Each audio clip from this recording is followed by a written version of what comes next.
सब करके देखा देगा ओ खालिक ओ मालिक है ओ खालिक ओ मालिक है सब करके देखा देगा इन ऊंचे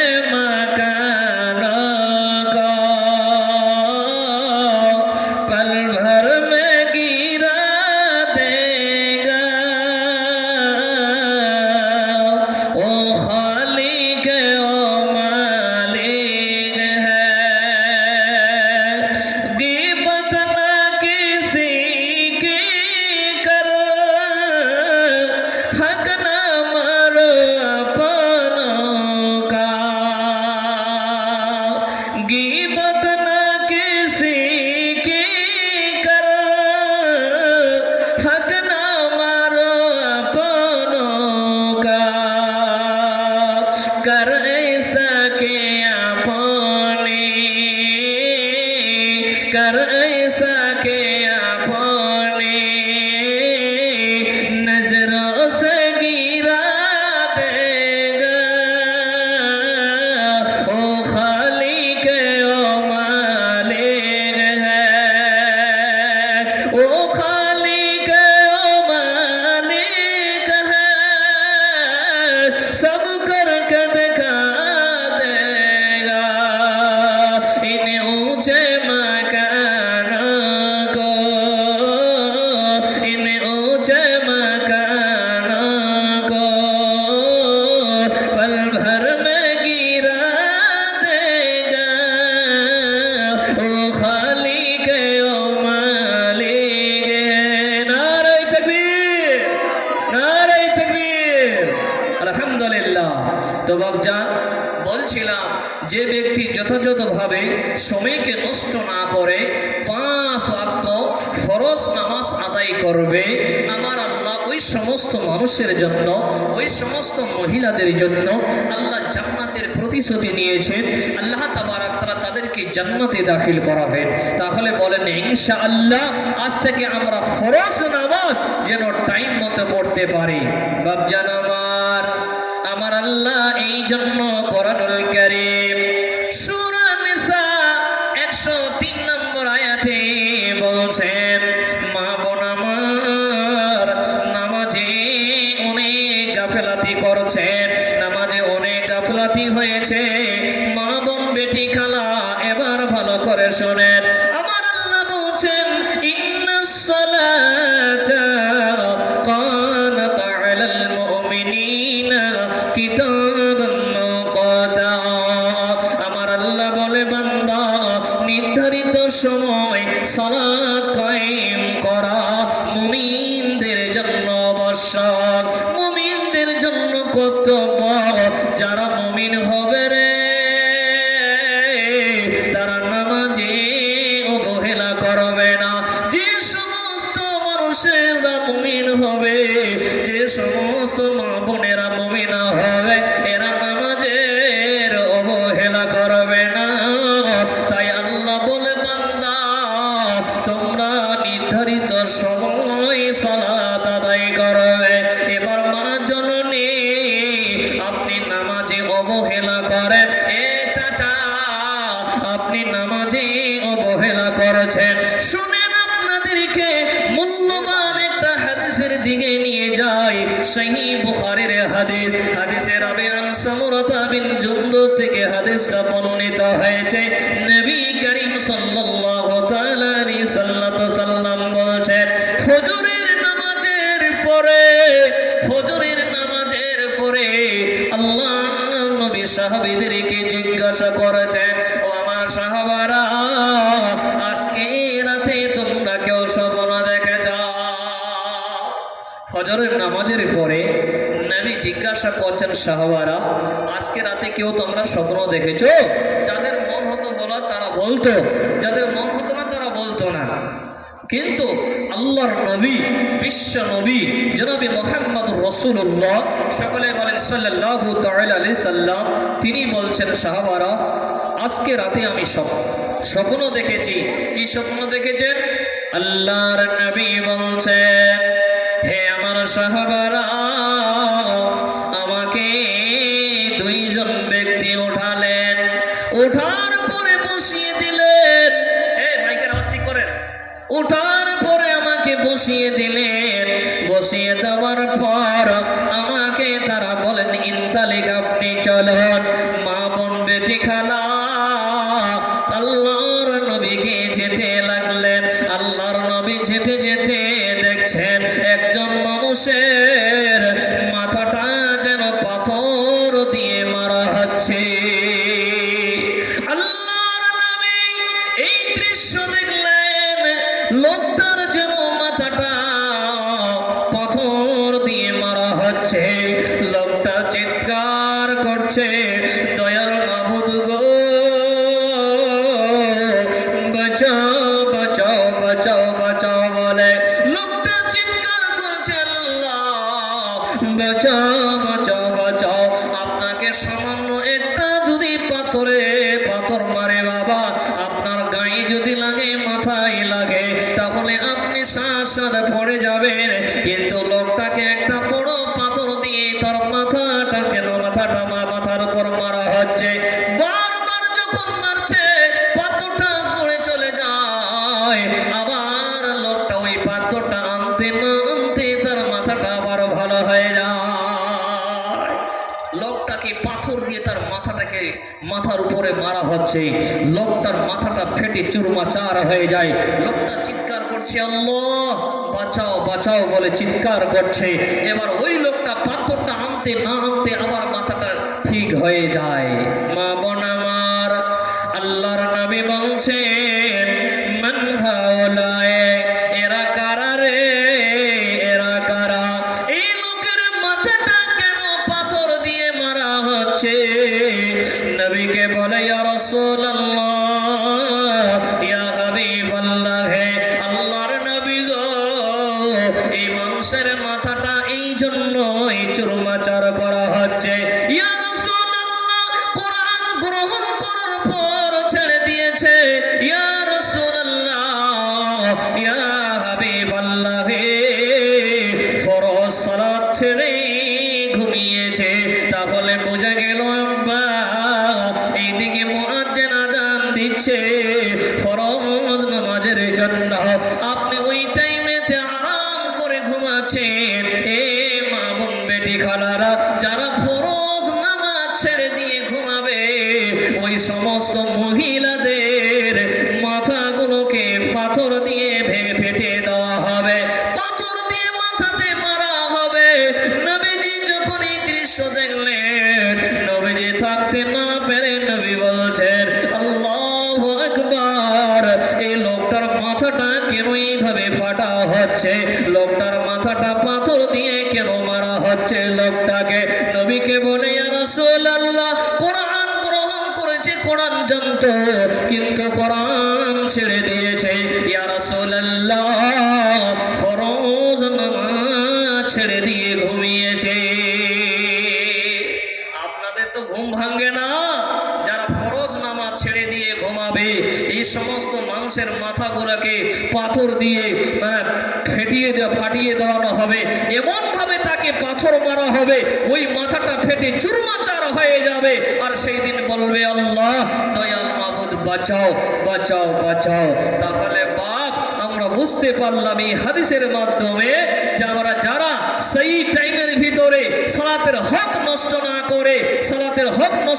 করে ঠিক মতো সঠিক টাইমে সালাত আদায় করবে, এই সমস্ত মানুষের জন্য আল্লাহ জান্নাতের প্রতিশ্রুতি নিয়েছেন। এদেরকে আল্লাহ জান্নাতে প্রবেশ করাবেন। এবার চলেন মা বোন, আর একটা গুরুত্বপূর্ণ হাদিসের দিকে নিয়ে যাই, খুবই গুরুত্বপূর্ণ। অনেকে আমলটা করছেন বা অনেকে মা বোনেরা করেন না।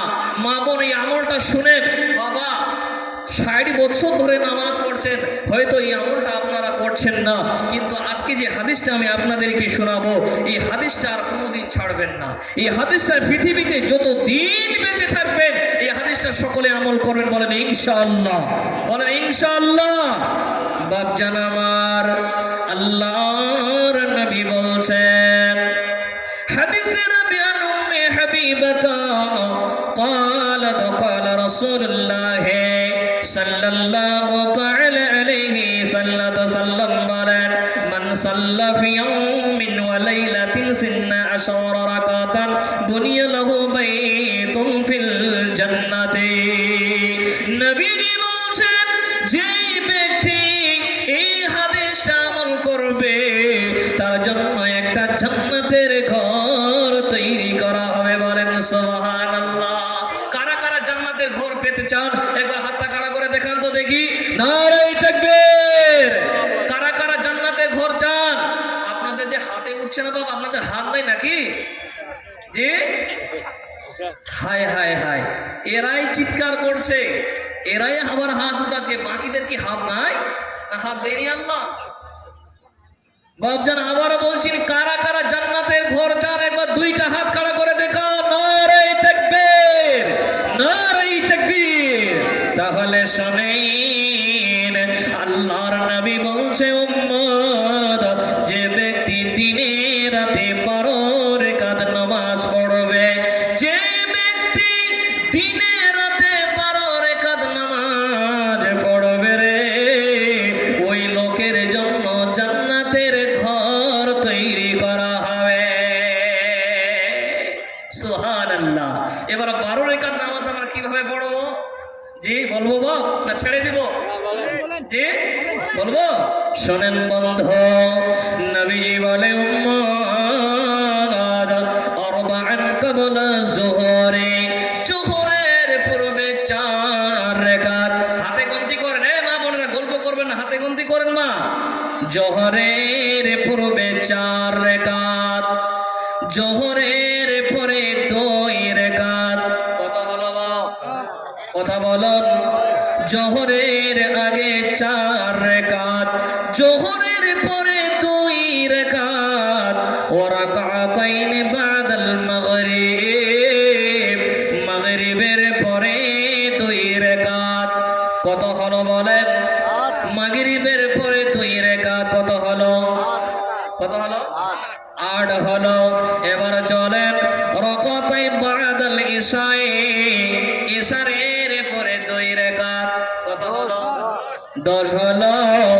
নবীজি বলে উম্মত ওয়া রাকাতাইন ক্বাবলা সালাতি ফাতিল ফজরে, ফজরের পূর্বে 2 রাকাত। কত হলো মা বোন? কত হলো? নবীজি বলে উম্মত, যে ব্যক্তি দিনে রাতে 12 রাকাত নামাজ পড়বে রে, ওই লোকের জন্য জান্নাতের ঘর নির্মাণ করা হবে।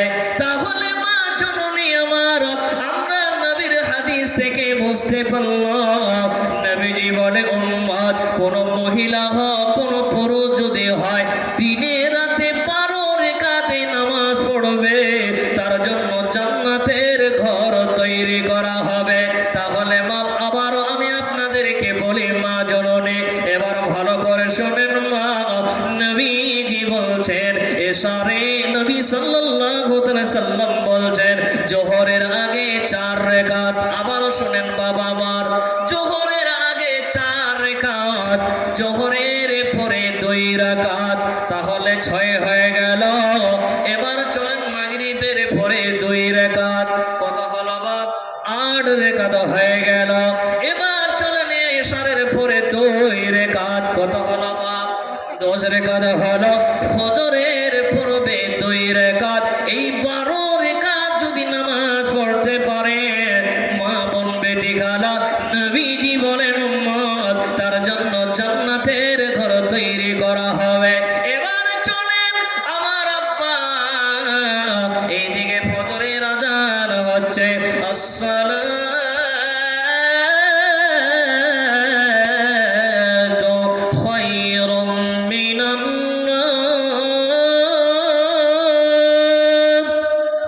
মুয়াজ্জিন আযান দিচ্ছে, ওই সময় আমরা কি করি বাপ? ওই সময় আমরা কম্বলটাকে আবার সুন্দর করিয়ে নি আমরা ঘুমিয়ে পড়ে।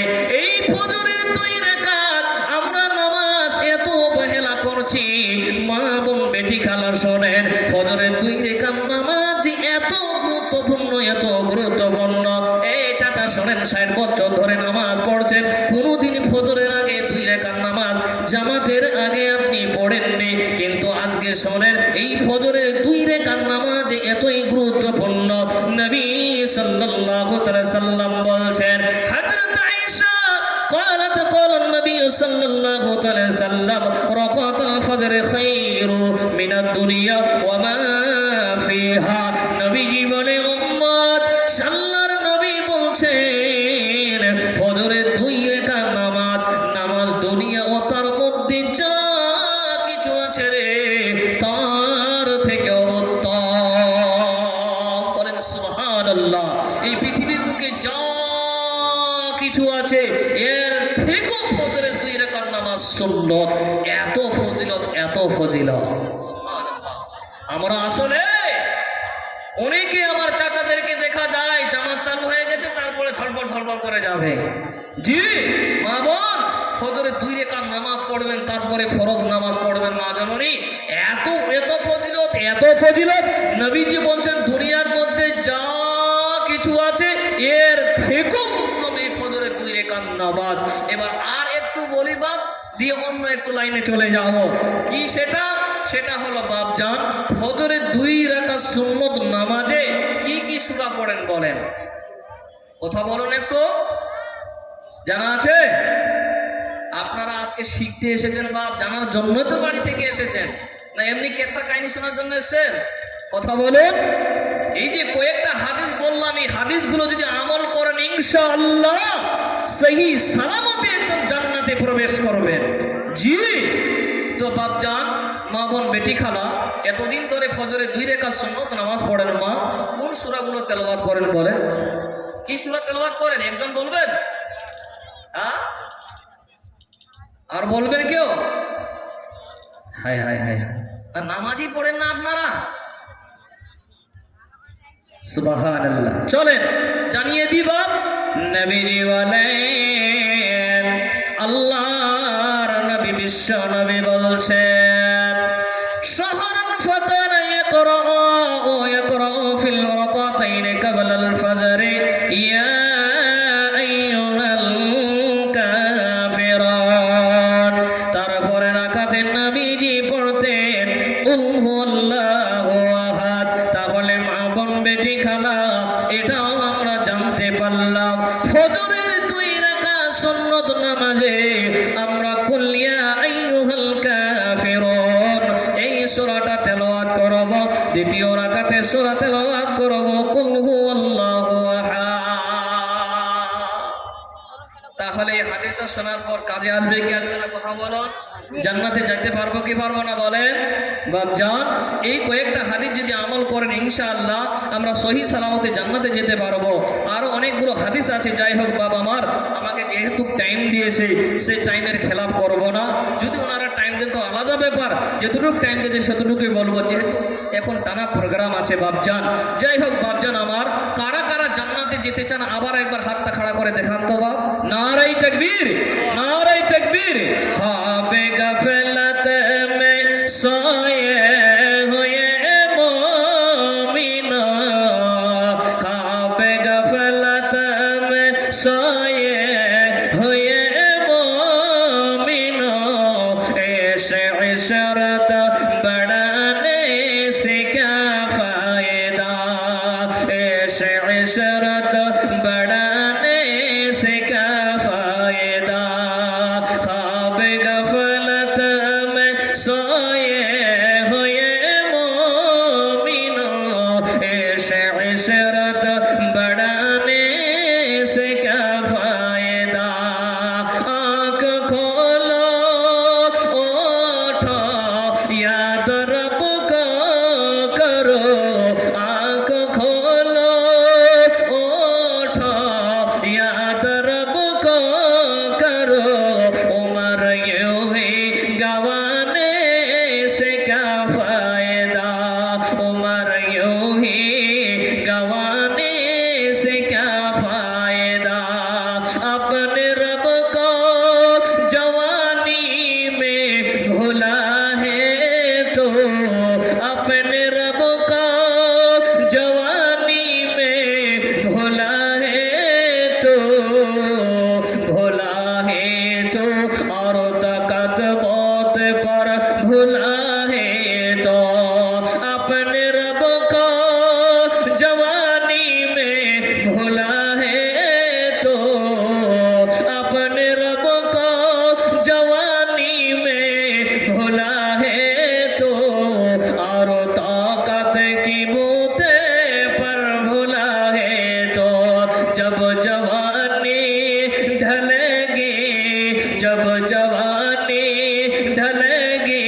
আপনারা সকলেই জান্নাতে যেতে চান, তাহলে বাবা আর একটা হাতিয়ার আছে, যে হাতিয়ারটা যদি আপনারা করতে পারেন, সম্বল করতে পারেন, তাহলে আপনারা আরো সহজেই জান্নাতে যেতে পারবেন। এমনকি আল্লাহ যদি আপনার উপর রেগে যায়, আপনার উপর রেগে থাকে, পৃথিবীতে যত ইবাদত আছে এই ইবাদতগুলো করার পরও আল্লাহর রাগ ঠান্ডা হয় না, কিন্তু একটা হাতিয়ার আছে, এটা যদি কাজ করেন তাহলে আল্লাহর রাগ পর্যন্ত ঠান্ডা হয়, সেটা হলো বাপ দান। কি বললাম বাপ? কথা বলুন, দান। এই মসজিদ উন্নতি কল্পের জন্য আপনারা এই জালসাটা করেছেন বাপ জন্য।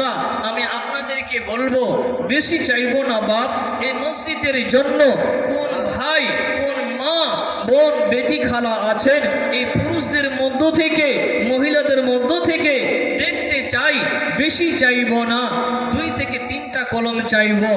5,000 টাকা দেনেওয়ালা, নগদে হোক বা বাকিতে হোক, কে আছেন বাপ? এই 3টা কলম 5,000 টাকা এই আল্লাহর ঘরের জন্য দেবেন? কেউ আছেন বাপ? আমাকে সময় খুব টাইম শর্ট আছে, বেশি টাইম নেবা। আল্লাহর বাস্তে বলেন বাপজান, কেউ আছেন? নগদ হোক বাকিতে হোক 5,000 টাকা এই আল্লাহর ঘরের জন্য দিয়ে যাবেন। আসবেন কেউ উঠে? আল্লাহর বাস্তে মেহেরবানি করে। কেউ আছেন বাপজান আমার?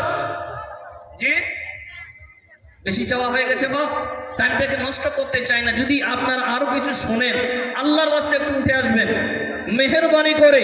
5,000 টাকা আল্লাহর ঘরের জন্য 3টা কলম চেয়েছি। কুশমুন্ডি থানা আর বেশি পারবে না, আর 1,000 টাকা করে দেন।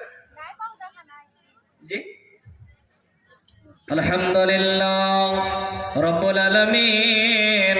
আল্লাহ 5,000 টাকা চেয়েছিলাম, আল্লাহ রব্বুল আলামিন কুশমুন্ডি থানা থেকে এক ভাই আমার দৌড়িয়ে এসে, আল্লাহ তোমার ঘরকে কতই ভালোবাসে, আল্লাহ 2,000 টাকা দিয়েছে। আল্লাহ রব্বুল আলামিন, আল্লাহ তুমি আমার ভাইয়ের বড় মুসিবতকে আল্লাহ তুমি দূর করে দিও, আল্লাহ হায়াত রাজকে তুমি বাড়াইয়া দিও, আল্লাহ জীবনের গুনাহ খাতা আল্লাহ তুমি মাফ করে দিও, পরকাল তুমি আল্লাহ জান্নাতবাসী করিও, আল্লাহুম্মা আমিন। কেউ নয় বাপ, 5,000 টাকা আল্লাহর ঘরের জন্য দিয়ে যাবেন। কেউ আছে? নগদে হোক বাকিতে হোক, আল্লাহর বাস্তে একটু চট করে উঠে আসবেন বাপজান আমার সোনামণিরা, আল্লাহর বাস্তে একটু চট করে উঠে আসবেন। 3টা কলম চেয়েছি, 5,000 টাকা আল্লাহর বাস্তে। আলহামদুলিল্লাহ আপনাদের এলাকায় আল্লাহ মালধন অনেক দিয়েছে, নগদে হোক বাকিতে হোক। কত আছে দাদা? আর 500 টাকা করে দেন।